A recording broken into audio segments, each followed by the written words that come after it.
আপনার প্রাণ যাচ্ছে। কলকাতার এই বারবার দুর্ঘটনা নিয়ে মুখ্যমন্ত্রীর নির্দেশে বৈঠক ডাকলেন পরিবহন মন্ত্রী। আবির রয়েছে আমার সঙ্গে ফোনে। আবির, কি খবর রয়েছে আমাদের কাছে? শুধুমাত্র কলকাতা নয়, রাজ্যের একাধিক জায়গা থেকে রেষারেষির কারণে দুর্ঘটনার খবর আসছে এবং তাতে মানুষের মৃত্যুর ঘটনা ঘটছে। গোটা বিষয়টিকে নিয়ে অত্যন্ত মর্মাহত মুখ্যমন্ত্রী এবং রাজ্য পরিবহন দপ্তরকে পুলিশের সঙ্গে এই বিষয় নিয়ে কথা বলে দ্রুত ব্যবস্থা গ্রহণের নির্দেশ দেওয়া হয়েছে। যেটা আমরা জানতে পারছি, আগামী 14ই নভেম্বর এই বিষয়টি বৈঠক হতে চলেছে, যে বৈঠকে পরিবহন মন্ত্রী থাকবেন, রাজ্যের পুরো নগরায়ণ মন্ত্রী ফিরহাদ হাকিম থাকবেন, এছাড়া রাজ্য পুলিশের ডিজি, কলকাতার সিপি, বিধাননগরের সিপি, এছাড়া বিভিন্ন ট্রাফিক বিভাগের একাধিক শীর্ষ আধিকারিকরা তারা থাকবেন। এছাড়া যে বেসরকারি সমস্ত বাস মিনিবাসের যে সমস্ত সংগঠন রয়েছেন তাদের প্রতিনিধিদেরকে ডাকা হচ্ছে, যে সমস্ত এসটিইউ গুলো বাস চালায় তাদেরকেও ডাকা হচ্ছে। তার কারণ তুমি জানো যে রাজ্যে অবশ্যই সঙ্গে থাকো পরিবহন মন্ত্রী স্নেহাশিস চক্রবর্তী আমার সঙ্গে ফোনে রয়েছেন। স্নেহাশিস বাবু, আপনারা কিভাবে পদক্ষেপ করার কথা ভাবছেন? আপনারা তো একটা বৈঠক ডাকছেন। হ্যাঁ, বিষয়টা হচ্ছে মাননীয় মুখ্যমন্ত্রী অত্যন্ত মর্মাহত এবং শকড। যেভাবে বেসরকারি বাসের রেষারেষিতে একটি ছোট্ট বাচ্চার প্রাণ গেছে, প্লাস গতকাল সরকারি বাসের জন্য মৃত্যু হয়েছে, এখন এই ধরনের অ্যাক্সিডেন্টে মৃত্যু, এর একটা হ্রাস যে কোনো ভাবে টানতে হবে। ওনার নির্দেশেই আমরা বসছি।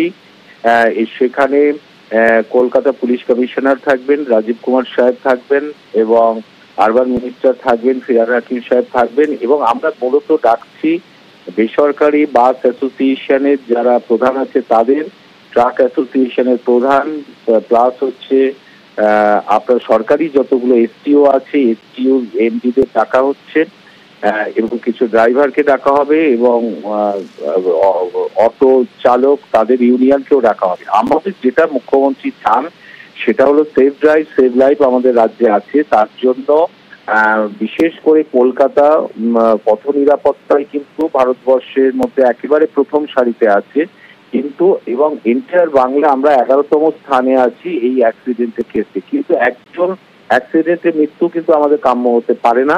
এটাকে আরো বেশি যাতে মেনে চলে মানুষ, তার জন্য কড়া পদক্ষেপ রাজ্য সরকার নেবে।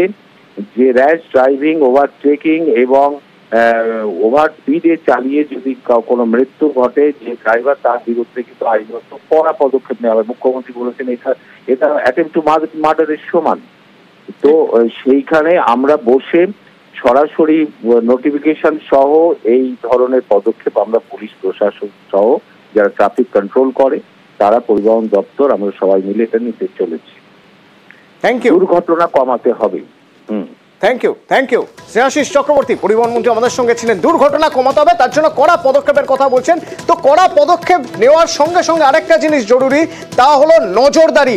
নজরদারি যদি না থাকে তাহলে র্যাশ ড্রাইভিং হবে। নজরদারি যদি না থাকে, হেলমেট ছাড়া মানুষ রাস্তায় বেরিয়ে পড়বেন।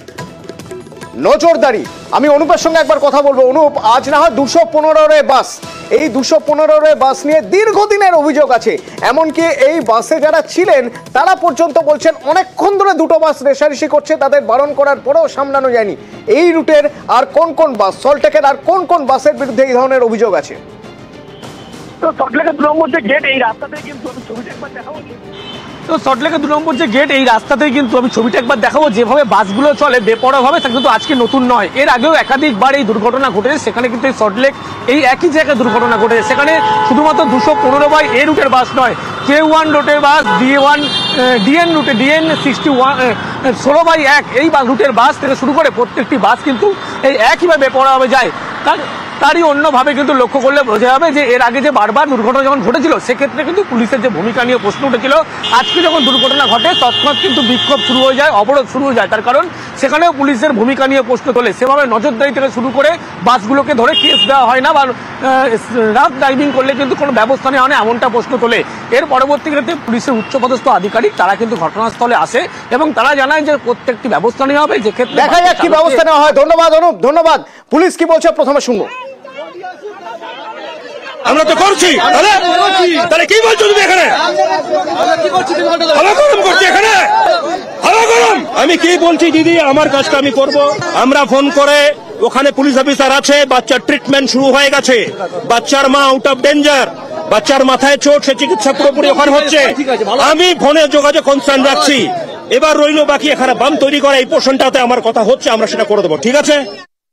এখানে স্কুল টাইমে একজন যদি সার্জন থাকে প্রপারলি এবং ওখানে যদি একটা স্পিড ব্রেকার হয়ে যায়, কারণ ওটা যদিও বেঙ্গল পুলিশ এরিয়া, তাও যেহেতু আপনাদের কষ্টটা এখানে হচ্ছে, আপনারা যেটা বলছেন বেঙ্গল পুলিশ এরিয়া হলেও আমরা এখানে স্পিড ব্রেকারটা সেটা আমরা দেখে নিচ্ছি।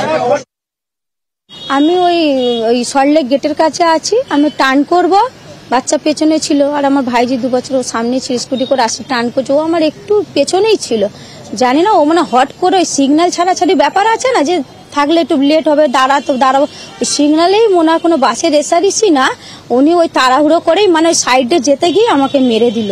ভাইজির ও সিটি স্ক্যান করতে নিয়ে গেছে, ও ছোট বাচ্চা, আর আমার ছোট ছেলের ওই কোথায় লেগেছে বুকে টুকে যন্ত্রণা করছিল, তারপর ওখান থেকে নিয়ে ওরা ট্রিটমেন্ট করে আমি শিশু হসপিটালে, ওরা বলছিল পার্কের সিটে নিয়ে, কোনো বাড়াবাড়ি হয়ে গেছে, শিশু হসপিটালে গেছি, শিশু হসপিটালে ডাক্তার দেখলোই না, আমি বলছি একটু দেখুন বাচ্চা ছটফট করছে, দেখলো না, বলছে আমাদের এখানে এই নেই ওই নেই হ্যান নেই ত্যান নেই, এনআরসি নিয়ে চলে যা। আমি রেগুলার আর 5-6 বছর ধরেই আমি ওই লাইনেই যাচ্ছি। আমার ছেলে 206 বাস স্ট্যান্ডের ওই অপোজিটে আমার ছেলের এই বৈষ্ণব দেবী একাডেমিতেই পড়ে, ও সকালে মর্নিংয়ে পড়ে, ওকে নিয়ে আসি, আর আমার বড় ছেলে 9-এ পড়ে, ওকে দিয়েই আমি আসি, রোজ আসি।